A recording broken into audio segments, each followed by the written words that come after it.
Believe it or not, in Season 6 of My Hero Academia, the war arc is actually almost over. So as we start to near the end of the war arc, I want to start to prepare you guys and get you excited for what's coming next. So this video is for those of you who haven't read the manga, but wouldn't mind a few details about what you can expect for the second half of this season of My Hero Academia. We won't go too in depth, but we will talk about some of the events that happen in this arc, as well as some of the characters and situations that we're gonna run into. So please only watch this if you're interested enough to know, because there are spoilers ahead. Now first off, to round out the events of My Hero Academia's war arc, we're gonna spend a little time getting backstory on some of the key players in this arc, like Endeavor, Hawks, and even a bit on the One for All users. The story of the Todoroki family is gonna be finally unraveled in its fullest form that we've seen yet, and Endeavor's tie to Hawks' past is finally gonna be revealed through Hawks' tragic backstory. Now we've seen sprinkles of the situation going on with Endeavor and his family, right? We know somewhat what happened there since we've been keeping up with the Todorokis as the series has gone on. But in the aftermath of the war arc, we really are gonna have to sit down and face all the things that happened with the Todoroki family in this arc, and that's all stuff that'll become increasingly clear as we get to this next episode of My Hero Academia, which is Dabi's Dance. I think what a lot of people are really going to be interested in is that Hawks backstory, finding out more about his parents,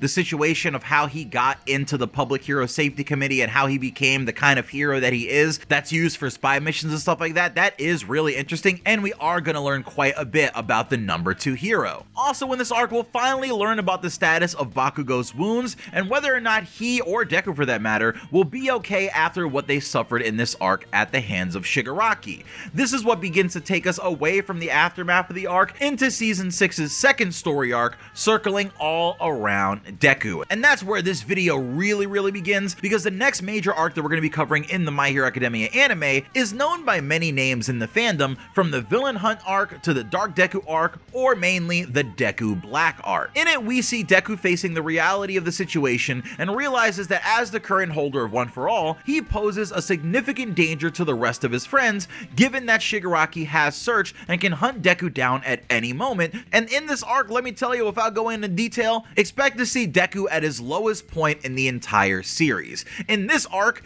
Deku finds his rock bottom, and so does all of Japan, because after the war arc, things are kind of never the same for Japan, right? That was more or less the last day that people were able to regularly go about living their lives with the flood of villains and all the chaos that is happening in the streets, and the heroes aren't really able to properly take care of that because their numbers are so diminished. So Deku is actually going to be dealing with a lot as he tries to kind of fix the state of Japan, especially given that there are going to be people specifically going after Deku himself right when he's in probably the most vulnerable situation that he's ever been in the series, apart from not having a quirk at all. But Japan really needs some help here in this section of the story, and Deku's trying his best, as well as some of the other characters, to give it to him. Now in this arc, we're also going to see the reintroduction of various characters that I'm sure people have been dying to see again. There's one character in particular that I constantly hear people ask about, wondering if he's alive or wondering if he's ever going to come back, and that character does make an appearance in this next section of the story. I don't want to say who they are, but for you anime onlys, I'll give you another character who's returning, and that is going to be Muscular, right? Do expect to see Muscular again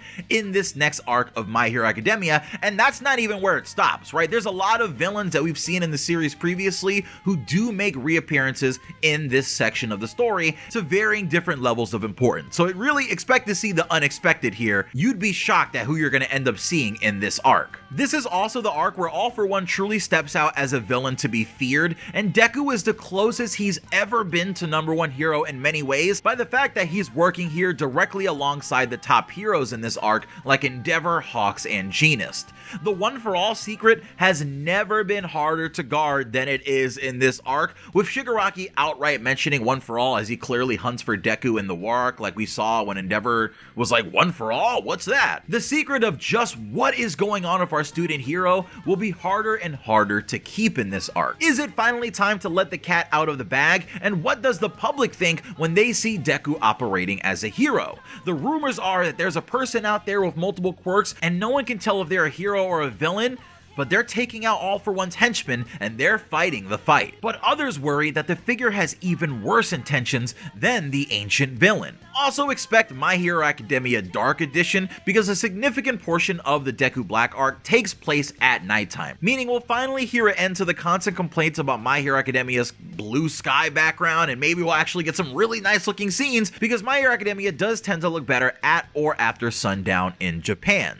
An arc pretty much entirely set in nighttime, along with the way that Deku begins to break down in this arc, really offers us what could potentially be the darkest My Hero Academia we've seen yet. A far cry from the happy and hopeful series that we all watched in episode 1. Really, it's gonna seem like things have come a long way. With that said, the bond between All Might and Deku will be tested more than it ever has been. All Might has already expressed that he feels pretty useless nowadays in a conversation with Aizawa in Season 5, but with Deku burdened by all the responsibility in the world, how will All Might manage to keep up? And on Deku's side, Deku's gonna have to learn how to combine everything he's learned with One For All, the most that he's ever had to, in a battle that could feature some crisp animation centered around Deku and one of All For One's assassins that quickly became a fan favorite character for manga readers. We'll talk about her a little closer to her appearance though, but I think I'll drop a short soon, kind of giving you guys a taste of what her quirk does. Finally, everything is topped off with the confrontation that everyone has been waiting for.